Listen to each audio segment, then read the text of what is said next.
The search for Jenny and Bruno had started the morning after Oscar and Mr. Morrow got back to the house.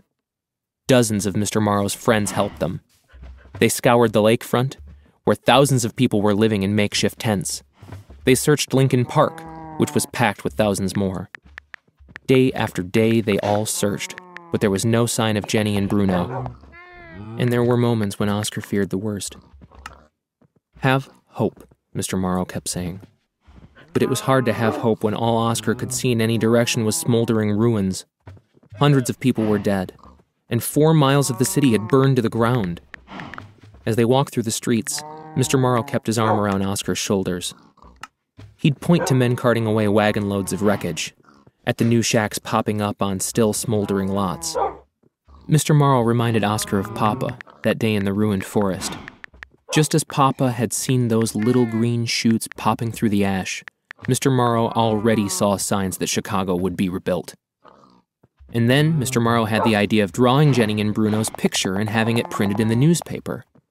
Oscar described their faces, and Mr. Morrow's pencil brought them to life. The picture was printed in the Chicago Tribune, along with an ad.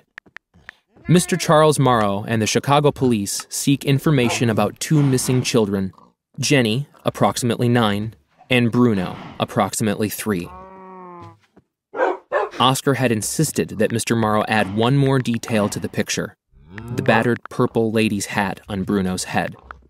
The very next day, the police received a tip from a woman on the city's west side, in a neighborhood that hadn't been burned. The woman had always been suspicious of one of her neighbors. The man lived alone, but rough-looking boys were always showing up at odd hours, often carrying large sacks and suitcases through the back door of the house. The woman was reading the newspaper, and Mr. Morrow's drawing caught her eye. She'd seen 2 kids in front of the neighbor's house just that morning. She wouldn't have looked twice, except for something very strange about the boy: the purple lady's hat on his head. Oscar had been up here in the studio, standing in this exact spot, when he'd heard the clatter of hooves outside. He'd looked out the window, and there was Joseph's cab, pulled by his faithful old nag. Oscar figured it was more of Mr. Morrow's friends coming to stay.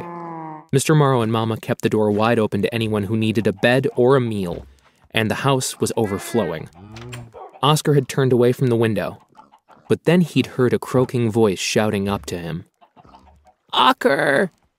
He'd looked out the window and his heart just about burst apart. It was Jenny and Bruno. They were ragged and dusty, but all in one piece. Oscar's knees momentarily went weak, and then he'd practically flown down the stairs. Oscar had scooped Bruno up and held him tight. He grabbed Jenny's hand. He could hardly believe it. He still couldn't. They were back together. For good now. Mama and Mr. Morrow made sure they all understood that. Oscar had to wait until later that night, after Bruno was asleep, for Jenny to tell Oscar and Mama and Mr. Morrow the whole incredible story. How they'd escaped the fire, how Otis had brought them to the house of a man he obviously knew very well.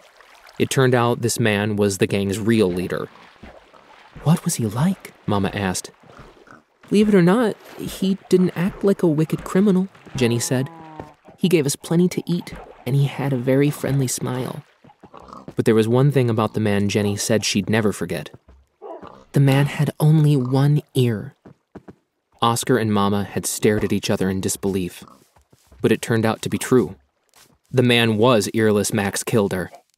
And Papa had been right about the gangster still being up to no good.